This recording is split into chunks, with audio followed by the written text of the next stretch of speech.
नमस्ते दोस्तों, कैसे हैं आप लोग। मैं हूं जोगी और आप देख रहे हैं ड्रामापुर। दोस्तों आज बात करूंगा रिवोल्ट RV 400 इलेक्ट्रिक बाइक के बारे में। आज हम जानेंगे कि क्या आपको आज के समय में रिवोल्ट RV 400 जैसी इलेक्ट्रिक बाइक खरीदनी चाहिए या नहीं खरीदनी चाहिए। तो इसी से जुड़े कुछ प्रोज एंड कॉन्स मैं आपको बताने वाला हूं, जिसे देख करके आप लोगों को समझ में आ जाएगा कि आपको ये बाइक आज के समय में खरीदनी चाहिए या नहीं खरीदनी चाहिए, या कुछ और इलेक्ट्रिक व्हीकल आपको खरीदना चाहिए। तो देखिए दोस्तों, इस वीडियो को एंड तक जरूर देखिएगा।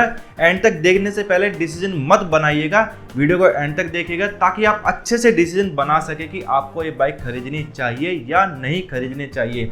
तो अच्छाइयाँ बुराइयाँ सब इस वीडियो में आपको इस बाइक के बारे में पता चल जाएगी। तो शुरुआत करेंगे दोस्तों इसकी अच्छाइयों से, यानी कि इसके प्रोस से। तो शुरुआत करते हैं पॉइंट नंबर 1 से।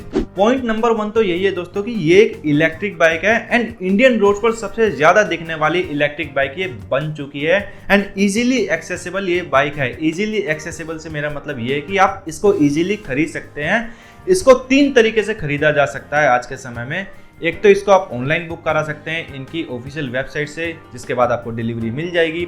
दूसरा, इसको आप ऑफलाइन यानी कि इनके शोरूम में जाकर के बुक करा सकते हैं, इसके बाद आपको डिलीवरी मिल जाएगी। एंड तीसरा ऑप्शन जो अभी कुछ दिनों पहले ही चालू हुआ है, इसको आप ई-कॉमर्स वेबसाइट फ्लिपकार्ट से भी बुक करा सकते हैं। आप देखिए, आपको इनकी वेबसाइट पर या ऑफलाइन जब आप पता करने जाएंगे तो इसका प्राइस कुछ और दिखेगा एंड इसका प्राइस आपको फ्लिपकार्ट पर कुछ और नजर आएगा। वो इसलिए दोस्तों क्योंकि जो फ्लिपकार्ट पर आपको इसका प्राइस नजर आएगा वो सिर्फ एक शोरूम प्राइस नजर आएगा, इसका ऑन रोड प्राइस नजर नहीं आएगा। तो इसलिए आपको काफी ज्यादा डिफरेंस प्राइस में देखने को मिलेगा। तो 3 तरीके से आप इस बाइक को खरीद सकते हैं एंड डिलीवरी की कोई टेंशन नहीं है, ऑन टाइम डिलीवरी आपको अब मिल जाएगी। एक समय था जब लंबे समय तक इसकी डिलीवरी का वेट करते थे लोग, लेकिन आज के समय में टाइम से इस बाइक की डिलीवरी मिल जाती है। Point number 2, good for city use, यानी कि ये बाइक सिटी यूज के लिए एक परफेक्ट बाइक नजर आती है। अगर आपका daily up down 50 kilometre, 60 kilometre या 80 किलोमीटर तक भी है, तब भी आप इस बाइक को यूज कर सकते हैं। 80 किलोमीटर तक आपको कोई दिक्कत नहीं होने वाली है, आप आराम से आ जा सकते हैं। आपका खूब सारा पैसा इस बाइक से बचने वाला है। तो सिटी के लिए काफी अच्छी बाइक हो जाती है। ये कंपनी क्लेम करती है फर्स्ट मोड में आपको 150 किलोमीटर तक की रेंज, वहीं ये क्लेम करती है सेकंड मोड में 90 किलोमीटर तक की रेंज एंड क्लेम करती है थर्ड मोड में 70 किलोमीटर तक की रेंज। तो आपको अपने कंफर्ट जोन के हिसाब से जैसे भी चलना है, जितनी भी दूरी तक जाना है, उस हिसाब से मोड चेंज करके आप इस बाइक को यूज कर सकते हैं एंड सिटी पर्पस के लिए काफी अच्छी परफेक्ट बाइक ये बन करके निकल करके आती है। Point number 3, easy to use. ये bike easy to use bike है, यानी कोई भी नया यूजर, कोई भी नया राइडर इस बाइक को काफी इजीली राइड कर सकता है। इसमें कोई कॉम्प्लिकेशंस नहीं है। आप इसके हैंडल बार पर देखेंगे तो लिमिटेड स्विचेस आपको नजर आएंगे, जबकि आप कंपैरिजन करेंगे दूसरे इलेक्ट्रिक व्हीकल से या दूसरे इलेक्ट्रिक टू व्हीलर से खास करके, तो आप लोग देखेंगे कि आजकल जो नए इलेक्ट्रिक टू व्हीलर्स आ रहे हैं उनमें बहुत सारी स्विचेस आपको हैंडल बार्स पर देखने को मिलते हैं एंड बहुत सारे फीचर्स देखने को मिलते हैं उनकी ऐप में, उनके हैंडल बार्स में, उनके मीटर्स में। तो उस तरह का यहाँ पर कुछ भी दिखाई नहीं देगा। आपको बहुत ही सिंपल टू यूज बाइक ये मिल जाती है। पहले दिन से आप इसको अच्छे से यूज कर पाएंगे, जबकि दूसरे इलेक्ट्रिक टू व्हीलर्स में होता क्या है कि आपको उसे सीखने में टाइम लगता है। न्यू यूजर के लिए आसान नहीं होता उसको राइड करना, उसके फीचर्स वगैरह को समझना, लेकिन ये काफी इजी टू यूज बाइक है। Point number 4, revolt app. Revolt bike के साथ आपको एक ऐप भी मिल जाती है आपके मोबाइल में, जिससे आप काफी सारे फीचर्स इनके एक्सेस कर सकते हैं। Swipe to start, voice start, geofence जैसे आपको इसमें फीचर्स मिल जाते हैं। 4 आर्टिफिशियल साउंड्स आपको इसमें मिल जाते हैं, जो कि एक यूनिक फीचर है दोस्तों। इसके अलावा आप इसमें देख सकते हैं कि आपकी बैटरी कितनी % चार्ज है। आप इसमें देख सकते हैं कि आपकी बाइक अब तक कितने किलोमीटर चल चुकी है या आपकी बाइक ने अब तक कितने पैसे बचाए हैं 50 किलोमीटर पर लीटर के हिसाब से।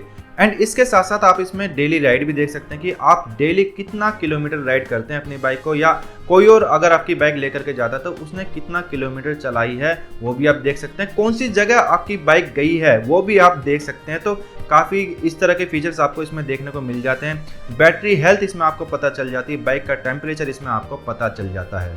अब देखिए, इस बाइक के बारे में तारीफ के काबिल जो भी बातें थी वो मैंने आपको बता दी इन 4 पॉइंट्स में। अब बात करेंगे हम इस बाइक के कॉन्स की, इस बाइक की खामियों की।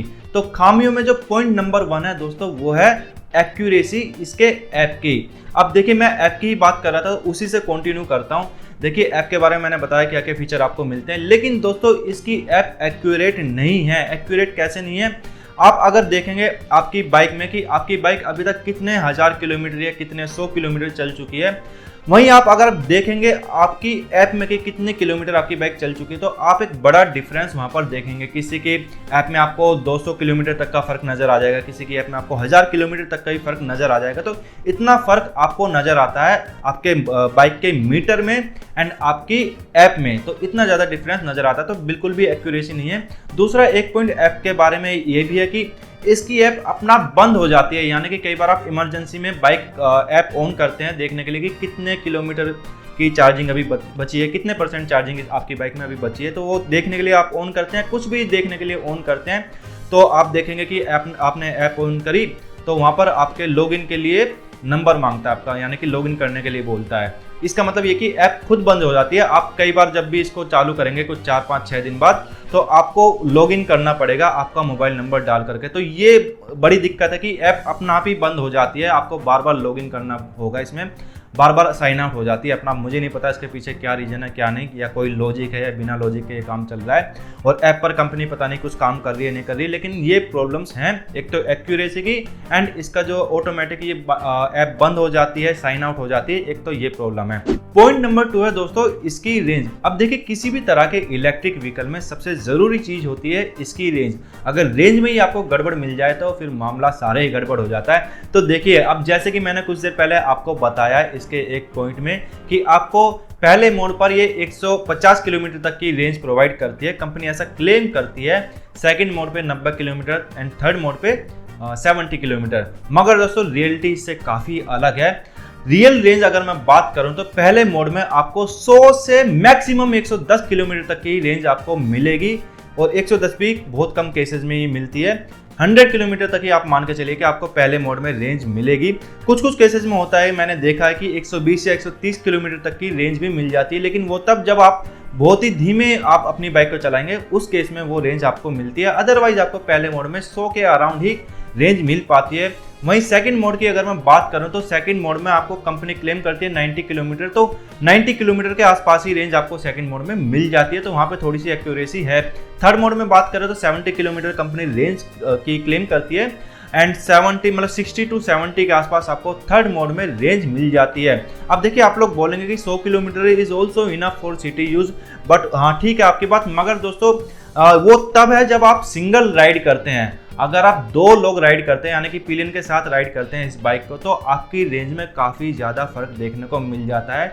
और कितना फर्क, 20 से 25 किलोमीटर तक का। 100% चार्जिंग में आपको 20 से 25 किलोमीटर तक का फर्क देखने को मिल जाता है अगर आप पिलियन के साथ इस बाइक को चलाते हैं, तो इतना ज़्यादा फर्क आपको इसकी रेंज में देखने को मिलता है। फोर्थ पॉइंट है दोस्तों लैक ऑफ फीचर्स, यानी कि इस बाइक में आपको फीचर्स बहुत कम, बहुत लिमिटेड ही मिलते हैं। वहीं आप आज के समय में अगर इलेक्ट्रिक व्हीकल्स, खास करके इलेक्ट्रिक टू व्हीलर्स देखेंगे तो उसमें भर भर के फीचर्स आपको दिए जाते हैं।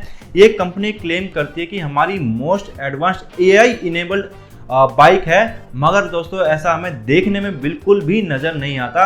आपको इसमें कुछ गिने चुने ही फीचर्स मिलते हैं। एडवांस के नाम पे आपको सिर्फ स्वाइप टू स्टार्ट मिल जाता है, ठीक है, आपको सेफ्टी के नाम पे स्टैंड सेंसर मिल जाता है बाइक का, और कुछ ज़्यादा आपको इसमें देखने को नहीं मिलता है। गिने चुने फीचर्स ही आपको देखने को मिलते हैं। जैसे कि अभी मैंने बात की थी कि ये बाइक ईजी टू राइड है, वो इसी वजह से क्योंकि इसमें कोई फीचर्स हैं ही नहीं, गिने चुने फीचर्स आपको इस बाइक में मिलते हैं। लेकिन दोस्तों दूसरे इलेक्ट्रिक व्हीकल्स में आपको भर भर के फीचर्स मिलते हैं। एंड ये मोस्ट एडवांस बाइक किस बिहाफ पर क्लेम करते हैं मुझे नहीं समझ में आता, क्योंकि फीचर्स तो इसमें कुछ भी नहीं है। अब देखिए जो एक बेसिक फीचर है आज के समय में हर इलेक्ट्रिक टू व्हीलर में आपको देखने को मिल जाता है, बहुत ज़रूरी एंड बहुत बेसिक फीचर है, वो है रिवर्स मोड। वो तलक आपको इस बाइक में देखने को नहीं मिलेगा। तो हिल होल्ड जैसे आप ज़रूरी फीचर्स तो भूल ही जाइए, तो रिवर्स मोड जैसे तो फीचर्स एटलीस्ट इस बाइक में होने चाहिए थे, वो भी नहीं मिलते। स्वाइप टू स्टार्ट जैसे फीचर्स की मैं बात करूँ तो कंपनी ने जब बाइक लॉन्च की थी उसके करीब 3 साल बाद ये फीचर लाया गया कंपनी द्वारा, एंड वो भी नई बाइक में। जो लोग नई बाइक खरीदेंगे उन्हें ये फीचर मिलेगा, जिनके पास पुरानी बाइक है उनको इस फीचर को अनेबल कराने के लिए 10,000 रुपये खर्च करने होंगे। तो ये बड़ी गड़बड़ है दोस्तों। अब आप में से कुछ लोग ये सोच सकते हैं कि अगर हम नई बाइक लेंगे तो हमें तो नया फीचर ये मिल ही जाएगा, तो हमें क्या प्रॉब्लम है। अब देखिए प्रॉब्लम ये है दोस्तों कि अगर आगे चल करके कोई और नया फीचर आता है, कोई और नया अपडेट आता है, तो आपको भी उसके लिए हजारों रुपए खर्च करने पड़ सकते हैं। इसके अलावा दोस्तों एक दो प्रॉब्लम इसके स्विच या इसके हार्डवेयर में भी है। प्रॉब्लम क्या है, जैसे कि मैंने अभी बताया था कि मैं कुछ देर बाद बात करूंगा, तो प्रॉब्लम ये है कि अगर आपको इसके मीटर में कुछ चेंज करना हो, ट्रिप 1 ट्रिप 2 वगैरह लगाना हो, तो उसके लिए आपको इसकी हेडलाइट का स्विच 6 बार प्रेस करना पड़ेगा, कभी 3 बार प्रेस करना पड़ेगा। तो ये इसमें बड़ा झंझट है, वो थोड़ा कॉम्प्लिकेटेड सा हो जाता है। इसके अलावा दोस्तों इसका जो पुश बटन है उसकी लाइट अपने आप से बंद नहीं होती है, इजीली बंद नहीं होती है, तो उसके लिए आपको रिमोट का यूज करना पड़ेगा। तो रिमोट में आपको पहले अनलॉक का बटन दबाना, लॉक का बटन दबाना पड़ेगा, फिर अनलॉक का बटन दबाना पड़ेगा, फिर पार्किंग वाला बटन दबाना पड़ेगा, तब जा करके आपके जो पुश बटन की लाइट है वो ऑफ होती है। सिंपल तरीके से ऑफ नहीं होती है। अब ये न्यू जो बाइक आई है, न्यू मॉडल जो आया है अभी 2023 में, उसमें इसको सोल्व किया गया है या नहीं मुझे नहीं पता, लेकिन जो उससे 2023 से पहले वाले मॉडल में इसमें यही प्रॉब्लम थी कि आपका जो पुश बटन की जो लाइट है वो आपको रिमोट से इसी तरीके से बंद करनी होती है। फोर्थ पॉइंट है इसकी सर्विसिंग। देखिए इस बाइक की सर्विसिंग पहले से एक बहुत बड़ी समस्या रही है एंड काफी लोग इसको लेकर के परेशान रहे हैं। अभी थोड़ा सा सुधार हमें देखने को जरूर मिला है। सुधार क्या देखने को मिला है ये बता देता हूँ। देखिए पहले अगर आपकी बाइक में कोई प्रॉब्लम हो जाती थी तो आपको कई कई दिनों तक बाइक को सर्विस सेंटर में छोड़कर रहना पड़ता था। कभी 15 दिन, कभी 1 महीने, कई केसेस में तो 2-2 महीने भी आपकी बाइक सर्विस सेंटर में खड़ी रहती थी। एंड सर्विस सेंटर में आप जब भी जाकर के देखते थे आपको भरी भीड़ मिलती थी, बाइक्स की लाइन से बाइक्स लगी रहती थी। लेकिन अब ये प्रॉब्लम आपको इतने हद तक नहीं देखने को मिलती। अब आपको सर्विस सेंटर्स में बाइक्स ज़्यादा देर तक ज़्यादा दिनों तक नहीं देखने को मिलती। यानी कि अब आपकी जो प्रॉब्लम होती है बाइक में तो वो उसको कम समय में सॉल्व कर दिया जाता है। कम समय में आपकी बाइक ठीक होकर के आपके घर पर आ जाती है। बाकी दोस्तों प्रॉब्लम अभी भी है, लोग अभी भी काफ़ी परेशान रहते हैं। पार्ट्स की अवेलेबिलिटी में अभी भी प्रॉब्लम है।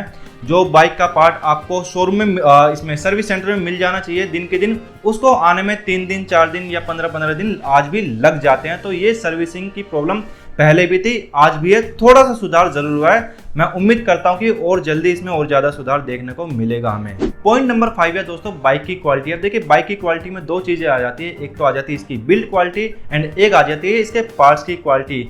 पहले अगर मैं बिल्ड क्वालिटी की बात करूं तो आपको बता दूं कि मेरे को इसकी बिल्ड क्वालिटी ओके लगती है, एवरेज सी लगती है। ना तो बहुत अच्छी बिल्ड क्वालिटी है एंड ना ही बहुत घटिया बिल्ड क्वालिटी है। मगर मैं बात करूं इसके पार्ट्स की तो 3rd क्वालिटी के पार्ट्स इस बाइक में लगे हुए हैं जो आपको बार बार परेशान करते हैं, जिसकी वजह से आपको बार बार सर्विस सेंटर जाना पड़ता है। तो 3rd क्वालिटी के पार्ट्स इसमें आपको देखने को मिलते हैं। बात करूं इसके मोबिलाइजर की तो टाइम टू टाइम इसका मोबिलाइजर खराब हो जाता है। एक बार मेरी बाइक का भी खराब हो चुका है। आपकी बाइक बंद पड़ जाती है कभी भी रास्ते में, कहीं भी घर पे खड़े खड़े बंद हो जाती है बाइक, तो आपको ऐसे में बड़ी परेशानी होती है। इसके अलावा दोस्तों जो इसका हॉर्न होता है, हॉर्न की जो चिप्स होती है या यूं कहें कि कपलर जो होता है वो काफ़ी 3rd क्वालिटी का होता है। उसमें टाइम टू टाइम जंग लग जाता है एंड आपको बार बार जाकर के सर्विस सेंटर से वो चेंज कराना होता है, क्योंकि आपका हॉर्न बंद हो जाता है, काम करना ही बंद कर देता है। इंडिकेटर्स में कई बार प्रॉब्लम आ जाती है। एंड इसके साथ साथ दोस्तों सबसे बड़ी एक जो प्रॉब्लम आती है वो आती है इसकी बेल्ट में। देखिए बेल्ट इसकी जो पहले वाले मॉडल में आती थी, पुराने मॉडल में, शुरुआती मॉडल में पतली बेल्ट आती थी तो वो काफ़ी ज़्यादा टूट जाती थी, काफ़ी समस्या थी उसकी। लेकिन कंपनी ने इंप्रूव करते हुए चौड़ी बेल्ट बनाई, मगर उसके साथ भी दोस्तों यही केस है, वो भी जल्द ही टूट जाती है। लोग बेल्ट को लेकर के काफ़ी परेशान हैं। आए दिन लोग अपनी बाइक की बेल्ट को लेकर के सर्विस सेंटर में बैठे रहते हैं एंड बेल्ट को आने में काफ़ी दिन लग जाते हैं दोस्तों। 15-15 दिन लग जाते हैं सर्विस सेंटर में नई बेल्ट आने में। तो 15-15 दिनों तक आपकी बाइक खड़ी रहती है सर्विस सेंटर में या आपके घर पर खड़ी रहती है, तो आप काफ़ी उसको लेकर के परेशान रहते हैं। तो बेल्ट भी काफ़ी वाहियात क्वालिटी की ये लोग देते हैं एंड नई बेल्ट के लिए आपको 3000 से ज़्यादा का खर्चा करना होता है सर्विस सेंटर से अगर आप खरीदते हैं। साथ ही साथ दोस्तों इसका जो चार्जर है वो भी एक बहुत बड़ी समस्या है। आए दिन आप लोग देखेंगे कि सर्विस सेंटर में कोई ना कोई आपको मिलेगा जो चार्जिंग की समस्या को लेकर के आया हुआ है या चार्जर की समस्या को लेकर के आया हुआ है। चार्जर बहुत वाहियात क्वालिटी का इसका हो चुका है पहले के मुकाबले। अब देखिए उम्मीद ये थी कि जब से रतन इंडिया ने इस कंपनी को एक्वायर किया तो चीज़ें सुधरेंगी। अब चीज़ें कुछ हद तक तो सुधरी हैं सर्विस सेंटर को लेकर के, मतलब सर्विसिंग के टाइम को लेकर के, या यूं कहे कि बाइक की डिलीवरी को लेकर के, बाइक की मैन्युफैक्चरिंग को लेकर के चीज़ें सुधरी हैं, लेकिन क्वालिटी वाइज कोई सुधार देखने को नहीं मिला है। चार्जर इसका और वाहियात क्वालिटी का हो चुका है। बाइक के 2023 वाले मॉडल के साथ जो चार्जर आता है वो काफ़ी वाहियात क्वालिटी का हो चुका है। तो उसकी काफ़ी ज़्यादा कंप्लेंट्स अब देखने को हमें मिलती है। पुराने वाले की तो मिलती ही मिलती है, नए वाले चार्जर की भी कंप्लेंट्स काफ़ी देखने को मिलती हैं। तो ये प्रॉब्लम है दोस्तों बाइक के पार्ट्स में। थर्ड क्वालिटी के पार्ट्स आपको बाइक में देखने को मिलते थे पहले भी एंड आज के समय में भी, जो कि हमें उम्मीद थी कि सुधार होगा, लेकिन कोई सुधार इसमें नहीं किया गया है। पॉइंट नंबर 6 है दोस्तों RSA यानी कि रोड साइड असिस्टेंस। अब देखिए, जब ये आप बाइक खरीदने जाते हैं तो आपको काफ़ी चीज़ों के लिए पे करना होता है एंड उनमें से एक चीज़ होती है RSA यानी कि रोड साइड असिस्टेंस। अब देखिए, कभी भी आप बाइक रोड पर चला रहे हैं या घर पर खड़ी है और आपकी बाइक बंद हो जाती है जिससे कि आप उसको मूव नहीं कर सकते, चला नहीं सकते, तो उसमें कंपनी आपको एक सुविधा देती है RSA की, यानी कि अगर आपकी बाइक बंद हो जा रही है, कुछ भी प्रॉब्लम हो जा रही है, तो आप RSA को कॉल कर सकते हैं। RSA वाले आपके घर पर आ जाएंगे, मतलब जहाँ भी आपकी बाइक फंसी होगी वहाँ पर आ जाएंगे, आप अपनी रिकवरी वैन को लेकर के एंड आपकी बाइक को लेकर के सर्विस सेंटर तक छोड़ देंगे। उसके बाद आप जो भी प्रॉब्लम होगी सर्विस सेंटर वाले उस प्रॉब्लम को सोल्व कर देंगे, जिसके बाद जाकर के आप अपनी बाइक को लेकर के आ सकते हैं। मगर दोस्तों, कंपनी देखिए इस चीज़ का पैसा ले तो रही है, मगर पिछले 3 से 4 महीने से इनकी RSA सर्विस बिल्कुल बंद पड़ी है। कोई रेस्पॉन्स आपको वहाँ से नहीं मिलता, ठीक है। तो इतनी वाहियात सर्विस अब ये हो चुकी है। RSA के नाम पर आपसे पैसा तो लिया जाता है, मगर आपको ये सुविधा नहीं दी जाती, यानी कि आपको जो कंपनी प्रॉमिस करती है वो डिलीवर नहीं करती। तो ये एक बहुत बड़ी प्रॉब्लम है। देखिए, बाइक की जैसे मैंने अभी पार्ट्स की बात की, पार्ट्स इसमें थर्ड क्वालिटी के, तो कुछ ना कुछ प्रॉब्लम आती रहती है। बड़ी बड़ी प्रॉब्लम कई बार आ जाती है कि आपकी बाइक बंद हो जाती है रास्ते में या घर पर, तो ऐसे में आपको RSA की सुविधा चाहिए होती है। वरना आपको फिर क्या करना होता है कि खुद से ही एक रिकवरी वैन या कोई टेम्पो बुक करके आपको सर्विस सेंटर तक ले जाना पड़ेगा, जिसमें आपको अच्छे खासे पैसे पे करने होते हैं। तो वो बड़ी दिक्कत है दोस्तों। आपसे कंपनी भी पैसे ले रही है, उसके बावजूद भी आप अलग से पैसे दे करके अपनी बाइक को सर्विस सेंटर तक ले जा रहे हैं। तो ये एक नंबर की वाहियात सर्विस कंपनी की है। RSA के नाम पर कुछ नहीं दिया जा रहा कस्टमर्स को। 3 से 4 महीने हो गए, ये सर्विस बिल्कुल ही बंद पड़ी है। एंड जब मैंने कस्टमर केयर से इस सर्विस के बारे में पूछा कि भैया कब चालू होगी, क्या है क्या नहीं है, तो उनको कोई जवाब ही नहीं पता था इसके बारे में कि कब चालू होगी या कब नहीं होगी। कोई रेस्पॉन्स ही नहीं दिया उन्होंने। पॉइंट नंबर 7, इसका प्राइस। अब देखिए दोस्तों, जब मैंने बाइक खरीदी थी मई 2022 में, तो उस समय जो मैंने पेमेंट करी थी वो 1,48,000 के करीब थी, जिसमें से मुझे 16,200 सब्सिडी के तौर पर मिल गया था वापस, स्टेट सब्सिडी के तौर पर। तो मुझे 1,32,000 के आसपास की ये बाइक पड़ गई थी फाइनली, ठीक है। मगर दोस्तों, आज के समय में ये बाइक इतनी सस्ती आपको नहीं पड़ती है। फेम टू सब्सिडी इस बाइक से खत्म कर दी गई है एंड कुछ चीज़ों के प्राइस बाइक ने कंपनी ने खुद बढ़ा दिए हैं बाइक में। तो जिसके बाद आज इसका जो प्राइस वो है 1,80,000 के आसपास। तो सोचिए कि कितना ज़्यादा प्राइस इसका अब बढ़ चुका है। एंड दिल्ली जैसे स्टेट में आपको 16,200 रुपये सब्सिडी आज भी मिलती है। तो इसका जो प्राइस आपको दिल्ली जैसे स्टेट में पड़ जाता है वो 1,62,000 के आसपास पड़ जाता है। अदरवाइज अगर आप और स्टेट्स में तो आपको स्टेट सब्सिडी मिलती है, तो उसके हिसाब से आपका प्राइस पड़ेगा। एंड अगर आपको स्टेट सब्सिडी नहीं मिलती है तो 1,80,000 के आसपास आपको पे करने होते हैं इस बाइक के लिए। एंड मेरे हिसाब से इस बाइक के लिए ये अमाउंट बहुत ज़्यादा है दोस्तों। 1,40,000 के आसपास तक तो ठीक थी ये बाइक, लेकिन 1,80,000 बहुत ज़्यादा है। कोई खास फीचर्स इस बाइक में नहीं बढ़े हैं, स्वैप टू स्टार्ट वगैरह 2-3 फीचर्स बढ़े हैं बस। एंड उसी के साथ साथ आपको 40-50 हज़ार रुपये ज़्यादा पे करने होते हैं, जो कि मेरे हिसाब से बिल्कुल भी वर्दी नहीं है इस बाइक को खरीदना इतने पैसे में, इतनी पेमेंट दे करके। एक ऐसी बाइक जिसमें फीचर्स के नाम पर आपको कुछ नहीं मिलता, बेसिक फीचर्स मिलते हैं, कोई एडवांस फीचर आपको नहीं मिलता, थर्ड क्वालिटी के पार्ट्स जिसमें आपको मिलते हैं, ज़्यादातर टाइम आपको सर्विस सेंटर में बिताना पड़ता है। तो ऐसी बाइक के लिए आप लोग 1,80,000 खर्च करेंगे या नहीं, ये आप लोग खुद सोच सकते हैं। तो बहुत ज़्यादा महंगी बाइक आज के समय में हो जाती है। अगर आपको यही बाइक इलेक्ट्रिक बाइक ही देखनी है तो आप दूसरी बाइक की तरफ जा सकते हैं। प्राइस इसका बहुत महंगा है, मेरे हिसाब से बिल्कुल भी वर्दी नहीं है। अब आ जाते हैं कंक्लूजन पर। अब देखिए, जितनी बात मैंने आपको बताई है अभी तक, उससे आपको समझ में आ गया होगा कि आपको ये बाइक खरीदनी चाहिए या नहीं। मगर दोस्तों, फिर भी मैं आपको बताऊंगा कि क्या आपको ये बाइक आज के समय में खरीदनी चाहिए या नहीं। तो देखिए, सीधे सीधे मैं आपको बोल देता हूँ, अगर आपको कोई इलेक्ट्रिक टू व्हीलर आज के समय में चाहिए तो आप रिवोल्ट की तरफ ना जा करके आप सिंपल वन की तरफ जा सकते हैं, आप एथर एनर्जी की तरफ जा सकते हैं, हीरो मोटोकॉर्प के वीडा की तरफ जा सकते हैं, टीवीएस iQube की तरफ जा सकते हैं या ओला की तरफ जा सकते हैं, मगर रिवोल्ट की तरफ नहीं जाइएगा। अब आप लोग में से कुछ लोग बोलेंगे कि भैया मेरे को स्कूटर नहीं चाहिए, मुझे तो बाइक ही चाहिए। तो अगर बाइक ही चाहिए तो आप लोग कुछ समय वेट कीजिए, और काफ़ी सारी बाइक्स मार्केट में आ रही हैं, कुछ तो ऑलरेडी आ चुकी हैं, लेकिन उनकी अभी डिलीवरी में प्रॉब्लम है, टाइम से डिलीवर नहीं हो पा रही है। जैसे कि टॉर्क क्रैटोस हुई, ओवेन रोर हुई या और भी इलेक्ट्रिक बाइक्स हुई, तो उनकी तरफ आप जा सकते हैं। आने वाले समय में और भी बाइक्स आपको देखने को मिल जाएंगी। होप इलेक्ट्रिक की तरफ भी आप जा सकते हैं। लेकिन दोस्तों, जिस भी बाइक की तरफ आप जाइएगा उसके रिव्यूज़ अच्छे से देख लीजिएगा, तभी आप कोई डिसीजन लीजिएगा कि आपको ये बाइक लेनी है या नहीं लेनी है। टॉर्क क्रैटोस अगर आप लेने जाएंगे तो रिवोल्ट से थोड़ी सी महंगी जरूर पड़ेगी, लेकिन एक अच्छी बाइक आपको मिल जाएगी, एक अच्छी बिल्ड क्वालिटी की, अच्छे पार्ट्स की बाइक आपको मिल जाएगी। लेकिन उसकी डिलीवरी अभी दिल्ली जैसे स्टेट्स में या काफ़ी सारे स्टेट्स में नहीं हो रही है, अभी गिने चुने 2-3 स्टेट्स में ही उसकी डिलीवरी हो रही है। तो आपको कुछ समय वेट करना पड़ेगा अगर आपको एक अच्छी इलेक्ट्रिक बाइक खरीदनी है तो। अब दोस्तों, आप लोग अगर सोचेंगे कि हमें ना तो एक इलेक्ट्रिक स्कूटर चाहिए एंड हमें वेट नहीं करना, हमारे पास टाइम नहीं है वेट करने का, हमें आज के समय में ही अगले 2-4 दिनों में ही कोई बाइक खरीदनी है, तो फिर आपके पास कोई और ऑप्शन नहीं है। आप जा करके आंख बंद करके रिवोल्ट खरीद सकते हैं। प्योर ईवी की इलेक्ट्रिक बाइक की तरफ भी आप जा सकते हैं, मगर दोस्तों इतनी ट्रस्टवर्दी मैं नहीं कहूँगा उन्हें। रिवोल्ट की तरह ही उनका भी हाल है, लेकिन रिवोल्ट आप खरीद सकते हैं अगर आपके पास कोई ऑप्शन नहीं है, आपको अगले 2-4 दिनों में ही कोई इलेक्ट्रिक बाइक खरीदनी है। वरना मैं आपको यही सजेस्ट करूंगा कि आप वेट कीजिए।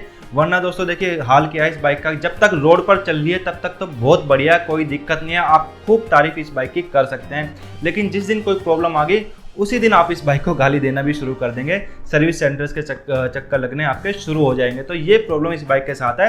रोड पर चलती रहेगी तब तक चलती रहेगी, कोई दिक्कत नहीं है, बढ़िया मजे में खूब पैसा आपका ये बाइक बचाएगी। तो दोस्तों, इस वीडियो में मैंने आपको बताया रिवोल्ट RV 400 के बारे में, इसके प्रोज एंड कॉन्स आपको बताया। मैंने बताया कि आपको ये बाइक खरीदनी चाहिए या नहीं खरीदनी चाहिए, सारी चीज़ें मैंने इस बाइक के बारे में बता दी दोस्तों। अब आपका ओपिनियन मैटर करता है, लास्ट कॉल आपका है कि आपको ये बाइक खरीदनी है या नहीं खरीदनी है। बाकी दोस्तों, आप मुझे कमेंट करके ही बता सकते हैं अपनी राय कि आज के समय में इस बाइक को खरीदना वर्दी है या नहीं है। आपकी जो भी राय है कमेंट करके जरूर बताइएगा। बाकी ये वीडियो इन्फॉर्मेटिव लगी हो, अच्छी लगी तो लाइक करना एंड दोस्तों के साथ शेयर जरूर करना। आपके दोस्त जो भी इलेक्ट्रिक बाइक खरीदना चाहते हैं तो उसके साथ ये वीडियो जरूर शेयर करना। एंड इलेक्ट्रिक व्हीकल से जुड़ी इसी तरह की जानकारी के लिए ड्रामापुर को सब्सक्राइब जरूर कर देना। एंड दोस्तों, अगर आपके पास कोई इलेक्ट्रिक बाइक है, उसका ओनरशिप रिव्यू, ओनरशिप एक्सपीरियंस आप मेरे साथ मेरे चैनल पर शेयर करना चाहते हैं तो मुझे इंस्टाग्राम पर DM जरूर करना। इंस्टाग्राम ID का लिंक आपको डिस्क्रिप्शन बॉक्स में मिल जाएगा। बाकी मिलते हैं दोस्तों अगली वीडियो में, तब तक के लिए जय हिंद।